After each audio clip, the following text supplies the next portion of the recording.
Okay. New year resolution gym final. இந்த gym எப்படி success ஆகும் அப்படின்னா மொத்தமே 2 விஷயந்தாங்க. நீங்கள் உங்களுக்கு ஜிம்முக்கு ஒரு பார்ட்னர்ஷிப் சேர்த்து 2 பேராக போகும் பட்சத்தில் அதோட சக்ஸஸ் ரேஷியோ கொஞ்சம் அதிகமாக இருக்கும். ஏன்னா நம்ம தனியாக இருக்கும்போது இன்றைக்கி போக வேணாவேன்னு தோணுச்சுன்னா கூட ஒரு நண்பன் அவன் கொஞ்சம் ஃபிட்னஸ் ஃப்ரீக்காக இருக்கணும். அதையும் ஞாபகம் வச்சுங்க.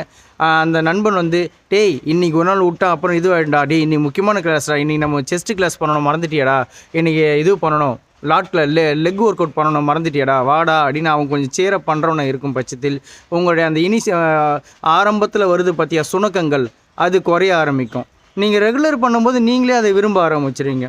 இது போக கண்டிப்பாக நம்ம இந்த ஜிம் சம்மந்தப்பட்ட மோட்டிவேஷன்ஸ் அப்பப்போ நம்மளே ரெஃப்ரெஷ் பண்ணிக்கிட்டே இருக்கணும். ஓகே. தனியாக இதை செய்யும்போது இதோட பாசிபிலிட்டிஸ் கொஞ்சம் குறைவாக இருக்குது. நீங்கள் ஒரு பார்ட்னரோடு செய்யும்போது